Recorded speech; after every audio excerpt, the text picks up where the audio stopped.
Hi everyone, I'm Lady T506. Welcome to my channel. Today I'm going to be reviewing Love and Hip Hop Atlanta Season 3, Episode 3. Nico and Mimi, they're out riding around having a good time, and he's like, man, your boy Stevie J showed up to me at the club the other night talking about our sex tape. And yeah, I told him we sold it, and he's gloating about the fact that they've sold their sex tape. And he's proud of the fact.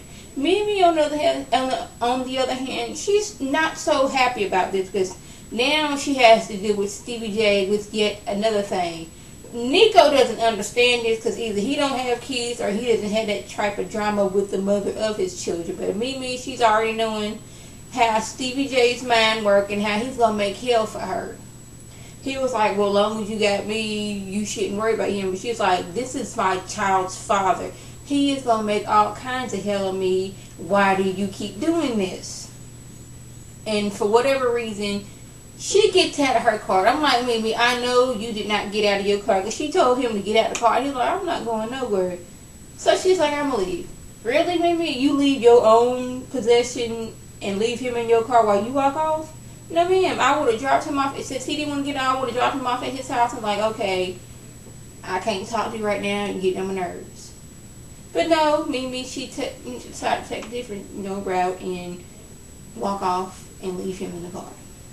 Scrappy shows up at Erica P's house, and he is greeted by dark room lit up with candles, and he's like, what's going on? So apparently he had texted her while he was drunk and was saying how he wanted to get with her. So apparently this is, Scrappy tends to get drunk and text both Erica, the mother of his child, and Erica P, the homie. Y'all remember how Shay was the homie. But that's neither here nor there. So he's getting there, and he's looking very uncomfortable about the situation. And she's like, well, I thought this is what you want. You text me while you over there being all nervous. But he's like, I'm with Bambi right now. So he don't really want to mess up what he got with Bambi. But, Bambi's going too fast for him. Bambi's already in love, and he's still in the I like you a lot stage. So what is little Scrappy to do? We got double date night with Erica, O'Shea the model, Carly Red, and Young Jock. They out bowling, having a good old time. Apparently O'Shea, he needed his muscles to breathe, so he get to taking off his shirt and flexing his muscles. Got his hat that says O'Shea the model, let the world know, hey, my name is O'Shea and I'm the model and I look darn good doing it. And Young Jock is over here like, okay, I don't have a hat that says Young Jock the rapper on it. I'm not busting out my clothes. What's with you, dude? So apparently they seem to be having a good time. Carly Red's like, you need to get O'Shea to get Jock together because he's been acting all kinds of crazy. You need to get them together so they can, to get Jock into place to where I want him to be. So it's time to leave. Jock was like, hey, I'll pay for it. O'Shea's like, nah, man, I got this. You sure? Yeah, I got this.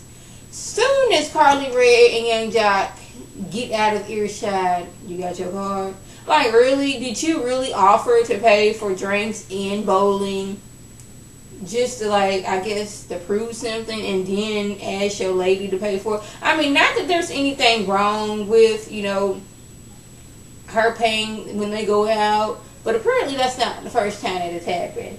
And she was like, yes, this has happened on more than one occasion. And like I said, there's nothing wrong with it. It's just the way she said, yes, he's done that before. I'm like, I don't like when people do that. It irks my nerve when somebody offers to pay just trying to, I guess, be the big person and then not have enough money to pay. Like, if you ain't got the money, you ain't got the money. Just say, I'll get you next time. Something like that. It wasn't like, y'all was there and you didn't have the money. You offered. Somebody else offered, but I guess just like, no, I ain't gonna let him out offer me, so I'm gonna offer. Knowing that I ain't got no money. Now, what if Erica hadn't brought her credit card? Then what was you gonna do?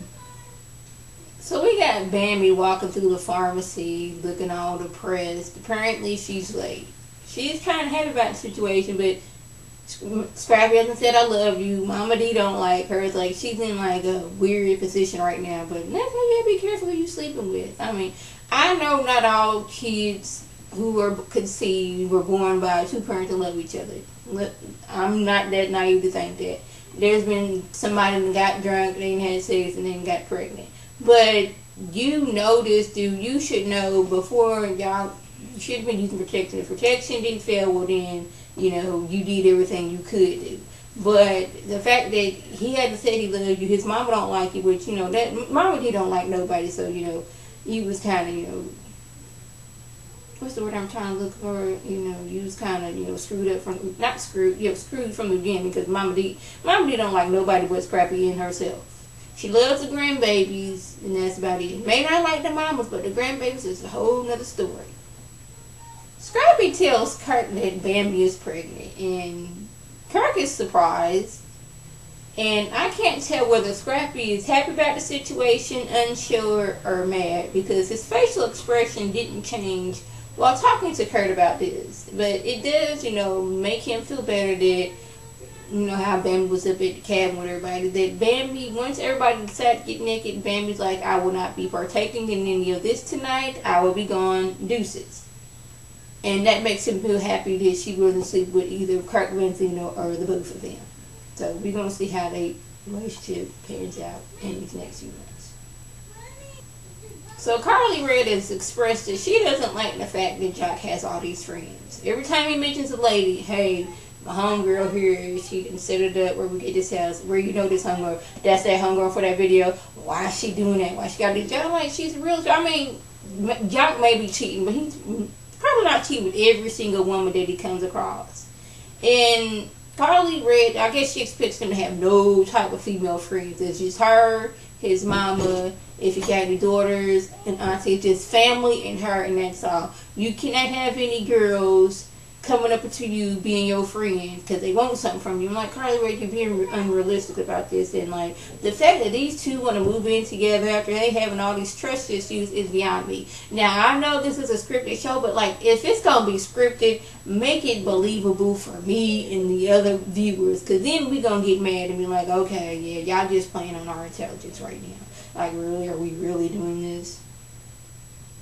Mama D may not like Bambi, but May can't stand her. But she is all for this future grandbaby. Scrappy told Mama Deuce that, hey, Bambi's pregnant. And Mama D got a whole list of stuff that Bambi will be doing and will not be doing. The shirt that she has her a healthy grandbaby. But, you know, I kind of like, even though Mama D, she's kind of wrong in a whole lot of ways, that she's not going to punish the child involved. Like, I may not like the mama, but I'ma love my grandbaby to the fullest, because that is my son's child. Yes, that is my grandbaby, the future heir to the throne of my queendom, and all that other stuff that Mama D be having going on in her head and all that stuff. So yeah, I do commend Mama D for that one. She may be crazy, did a whole lot of stuff, but when it comes to her grandbabies, you know, she gonna love them regardless of who they mama is. In the case of 2-month-old baby Carter, Kirk, you are the father. Kirk's happy about the situation. Benzino's happy about the situation. It's like, all right, now you can start, you know, getting your life back in together and stop disrespecting Rashida.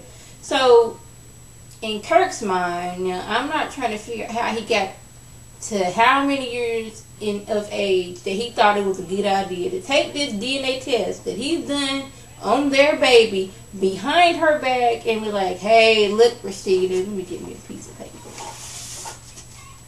Hey, look, Rashida, this is the DNA test I had down on the baby. I know the baby's 9 now, so why don't we go and make another baby? Like, did you really think in your head that that was a good idea? First of all, she's already mad at you because, 1, you wanted her to abort the baby, and 2, you was denying the baby, and 3, you said she was cheating, so I guess that was denying the baby too. But anyways, so now you thought that since you know in your heart and you have physical evidence that she's just going to welcome you with open arms, did you really think that was going to happen? Like, really, Kurt?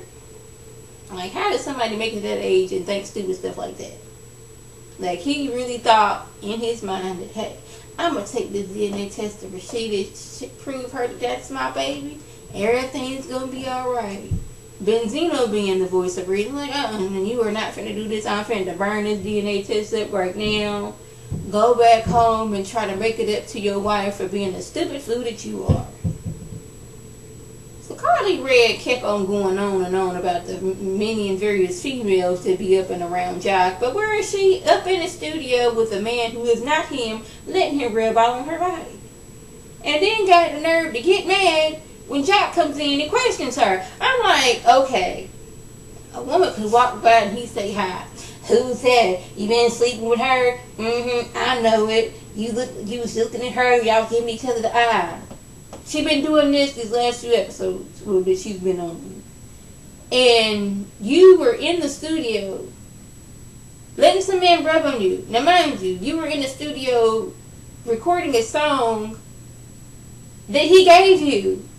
And you was letting another man feel on you, and then you mad because like, oh, so now you jealous now, so you try to push it back on him. It's like, it ain't got nothing to do with jealousy. You didn't cut up on me all kinds of way, and now I kept you neck, and you want to throw it back on me? It's like, really, Carla Red? Really? You acting like that? Okay.